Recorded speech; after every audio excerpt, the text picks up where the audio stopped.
Welcome in the माद्रा मांगा part 5। इस वाले पार्ट के अंदर बहुत कुछ है। बहुत कुछ का मेरा मतलब ये भी है और माद्रा वर्सेस इशिकी की लड़ाई भी। एंड हमारी प्यारी 106 भी इसके अंदर एंट्री ले चुकी है। यह शायद मुझे कहना चाहिए 110 या 120 या 160। लास्ट वाले पार्ट के अंदर हमने कवर करे थे 7वां और 8वां चैप्टर। यहाँ पे हम 9वां और 10वां कवर करने वाले हैं। उस पार्ट के एंड में एक ऑर्गेनाइजेशन दिखाई गई थी जिसने अब तक माद्रा की बॉडी को रखा हुआ था और उसकी लीडर वो सीसीटीवी फुटेज देख रही है जिसके अंदर माद्रा उनको छोड़ के भाग गया और लीडर एक लड़की है जिसका नाम है सोफी। गाइस मैं बाथरूम जा रहा हूँ, 2 मिनट में आया बस। ना स्टार्ट करते हैं। कहां थे हम? तो सोफी सीसीटीवी फुटेज देख रही थी और हम सोफी को देख रहे थे। इतने में सोफी कहती है कि अरे यार अब इस मैटर को भी झेलना पड़ेगा, मतलब शी इज स्ट्रॉन्ग। लेकिन इतने में किसी की आवाज आती है कि क्या तुम्हें किसी मदद की जरूरत है सोफी? किसने वो आवाज दी है? लड़का है या लड़की? कुछ भी नहीं दिखाया, सीधे सीन चेंज कर दिया माद्रा वर्सेस इशिकी की बैटल के ऊपर। एंड यहाँ हो रही है असली मर्दों वाली लड़ाई। तुम्हें अगर याद है तो पिछले पार्ट के अंदर माद्रा को जो ओत्सुकी वाली पावर्स मिली थी होगोरोमो से, उसने उन्हें यूज करना शुरू कर दिया और जैसे ही उसने उन पावर्स को यूज करना शुरू किया इशिकी ने भी अपनी फॉर्म चेंज कर ली, सांड बन गया वो। देन माद्रा को पता चलता है कि भाई इससे काम नहीं चलेगा, मुझे और भी ज्यादा ताकत की जरूरत है। देन माद्रा अपनी सारी ओत्सुकी वाली पावर्स को अपने सुसानो के साथ मर्ज कर देता है एंड बनाता है एक अनडिफीटेबल सुसानो। उसके बाद इशिकी भी समझ जाता है कि मेरा भी इससे काम नहीं चलेगा, मुझे भी कुछ तगड़ा करना है। एंड देन इशिकी भी आता है अपनी एक्चुअल ट्रू फॉर्म के अंदर एंड वो अपनी ट्रू फॉर्म में आते ही सोचता है कि मैंने कभी नहीं सोचा था कि मुझे एक इंसान से लड़ते हुए इस फॉर्म में आना पड़ेगा। और वो ये भी सोचता है कि मैं सिर्फ अपना समय वेस्ट कर रहा हूं तुम्हारी वजह से। जूडाशिकी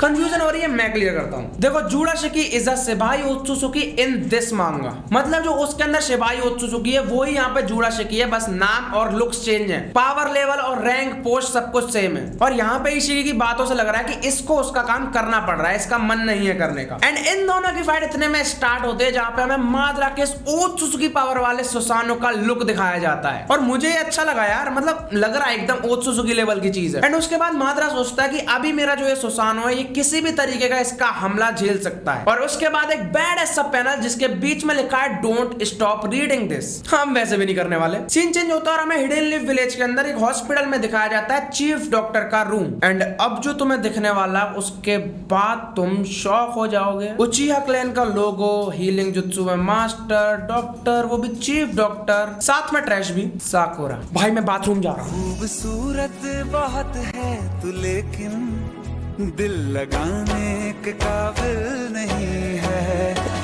अभी आगे बढ़ते हैं अपनी मांगा के अंदर। वो जो पुरानी रिपोर्ट्स है उन्हें फेंकने जा रही होती है लेकिन इतने में उसे दिखती है सास्के की रिपोर्ट जो उसके लेफ्ट हाथ की है या राइट हाथ, कौन सा कटा था यार। देन वो सोचती है कि मुझे शायद उसे कन्विंस करना चाहिए कि वो अपना ये वाला हाथ लगवा ले, कब तक एक ही हाथ से डोलेगा। वो इतना सोच ही रही होती है लेकिन इतने में पीछे से एक आवाज आती है, हेलो। एंड वो समझ जाती है कि ये आवाज किसकी है। पीछे मुड़ के देखती है और वहां पे खड़ा है अपना boy Sasuke. Scene change Madara versus Ishiki की फाइट जहां पे इशिकी माद्रा पे अटैक करती जा रहा है और माद्रा उन्हें आराम से डॉज कर रहा है अपने सुसानो से। इन दोनों की बैटल काफी लंबी चलती है। इशिकी माद्रा पे अटैक करते ही जा रहा है पर माद्रा को कोई फर्क नहीं पड़ता। देन इशिकी ट्राई करता है कि मैं इसका सुसानो अपने डोजुत्सु से वीक कर देता हूं बट वो भी वर्क नहीं करता उस पर, मतलब यहाँ पे लीड अपने माद्रा के पास है। सीन चेंज और अब हम हिडन लीफ विलेज के इन्वेस्टिगेशन डिपार्टमेंट पर पहुंच गए और वहां पे नेरेदा को बिठा के 3 शिनोबी पूछताछ कर रहे हैं। नेरेदा उचिहा सास्के की छोटी बेटी सारदा के बाद 18 साल की है। ये भी भूल गए हो गए तो सोचा थोड़ा सा याद दिला देते हैं। एंड वो शिनोबी उससे कहते हैं कि तू अपने आप ही सारे मिशन हैंडल क्यों करती है, हम लोगों की मदद भी ले लिया कर, मदद करके काम आसान हो जाता है। और वो शायद भूल गए थे कि ये सास्के की बेटी है। उसका वही अपने पापा वाला एटीट्यूड कि भाई ये कमजोरों का काम होता है, टीम में काम करना, मैं तो अकेले काम करूंगी। फिर वो शिनोबी कहता है कि पहले तो ये बताओ कि तुम्हारे पहनने सहनने का ढंग कैसा है, ये कैसे बाल हेयर स्टाइल है तुम्हारी। फिर से नेरेदा अपने पापा वाले एटीट्यूड में कहती है कि अगर चलो बालों पे बात आई गई है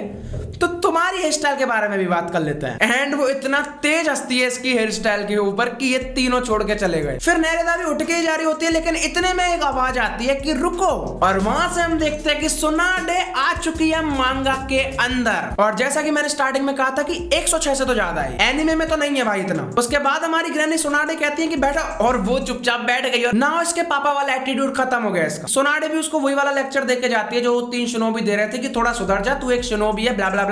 और वो चुपचाप सुन रही है इस टाइम। और अब सीन दोबारा से चेंज होकर माद्रा वर्सेस इशिकी की फाइट के ऊपर आ चुका है, जहां पे इशिकी माद्रा के सुसानो को नहीं रोक पा रहा था, तो उसको अपना फाइनल मूव चलना पड़ गया एंड उसने पूरे प्लेनेट से खुद को मर्ज कर लिया। माद्रा देख के शॉक, हम भी देख के शॉक कि ये क्या हुआ। देन इशिकी कहता है कि मैंने कभी नहीं सोचा था कि एक इंसान के खिलाफ मुझे यूज करना पड़ेगा, पर एक बात तो पक्की है, ये वो खतरा है जिससे ओत्सुसुकी भी डरते हैं। और अगर तुम सच्चे माद्रा फैन हो तो तुम्हारा ये सुन के गदगद हो जाना चाहिए सीना कि भाई बंदे ने सम्मान दिया है माद्रा को। और उसके बाद इशिकी एक टेल्ड बीस्ट बॉम्ब जैसा कुछ बनाता है, हालांकि वो टेल्ड बीस्ट बॉम्ब तो नहीं है। उसको देख के माद्रा डर जाता है और वो कहता कि अब ये बंदा एक नई डायमेंशन को जन्म देने वाला है, शायद इसीलिए सेज ऑफ सिक्स पाथ इनको वर्ल्ड लीडर्स कहते हैं। देन माद्रा कहता है कि रेनेगान का इस चीज पे कोई असर नहीं हो रहा, तो मेरे पास अब कोई रास्ता नहीं बचा है, मुझे इज़ुनागी को यूज करना पड़ेगा। इस बंदे को इज़ुनागी भी आती है? अबे यार ये पावर्स तो हमें एनिमे के अंदर देखनी थी यार। जिनको नहीं पता इज़ुनागी क्या है तो मैं समझा नहीं सकता, वो थोड़ा कॉम्प्लेक्स हो जाएगा, पर तुम ये समझ लो कि जो डांजो यूज कर रहा था ना सास्के के टाइम पे, बार बार मर मर के जिंदा हो रहा था, वही चीज है इज़ुनागी। अगर इस सीन को एग्जांपल लेके बताऊं तो अब माद्रा अपनी एक आंख को खो देगा, पर मरने के बाद दोबारा जिंदा भी हो जाएगा। इससे ये तो सिद्ध होता है कि ये मरना है। चैप्टर 9 यहाँ पे खत्म होता है, लेकिन एंड में एक पिक्चर है जो मैं तुम्हें दिखाना चाहता हूँ, ऐसी तो बस आधे सेकंड के लिए लगाऊंगा, रोक के देख लेना चुपचाप। 1 2 3